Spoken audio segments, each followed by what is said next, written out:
انا عايز اقول لك معلومه ان اصلا جماهير الزمالك مش واثقه في مصطفى شلبي. مقارنه سريعه من تشكيله الاهلي والزمالك السوبر الافريقي، محمد صبحي ولا محمد الشناوي؟ لا، محمد الشناوي طبعا. عمر جابر ولا محمد هاني؟ من وجهه نظري عمر جابر. انت بتشجع مين؟ اهلاوي. المسلوسي ولا رامي ربيعه؟ لا طبعا رامي ربيعه، لاعب خبره ولاعب منتخب ولاعب اهلي بقاله اكتر من 12 سنه واخد 26 بطوله. حسام عبد المجيد ولا ياسر ابراهيم؟ ياسر ابراهيم.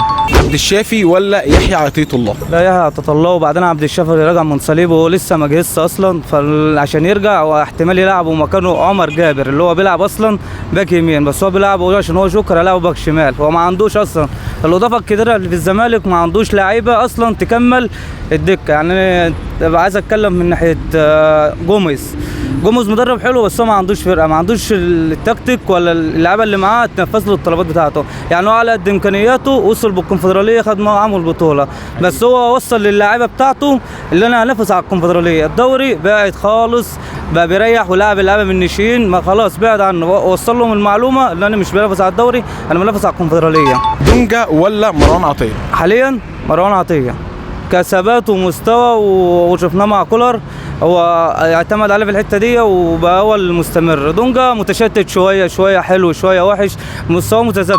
امام عاشور ولا ناصر ماهر؟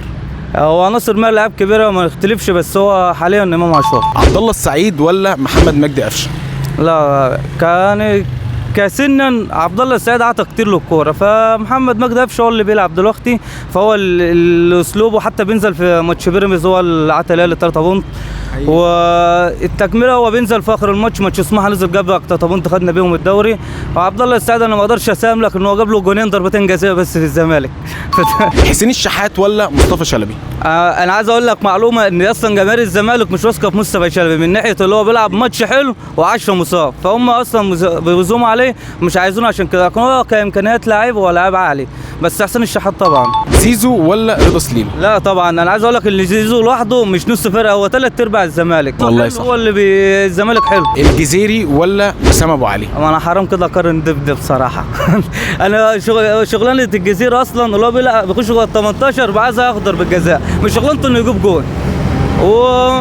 يعني من ايام ما كان بيلعب في طنطا وبعد كده راح المقاولين، هو كان في المقاولين حلو شويه، جه الزمالك الموسم بتاع فيريرا وادابك ساعد معاهم وخد الدوري، وكان عامل السيزون الثاني كان حلو، بس هو من بعد السيزون بتاع فيريرا ده هو ما جاش اصلا. طب من وجهه نظرك شايف مين هيكسب السوبر الافريقي ما بين الاهلي والزمالك؟ هو الماتشات بتاعت القمه على طول ما لهاش توقعات، بس هو حاليا الاهلي بيدعم وهيدعم، والزمالك لحد دلوقتي ما شفناش جاب لعيب، وكل اللعيبه اللي بيتفاوض معاه ويسر وحيد مضى معاه، بس ما لسه مخلص. ما هو عشان ما هو في القيد. ومضى ايمن موكا برضه لسه ما خلصوش، كذا لاعب كده ومضى، بس هو لسه ما وقعش مع حد يعني رسمي.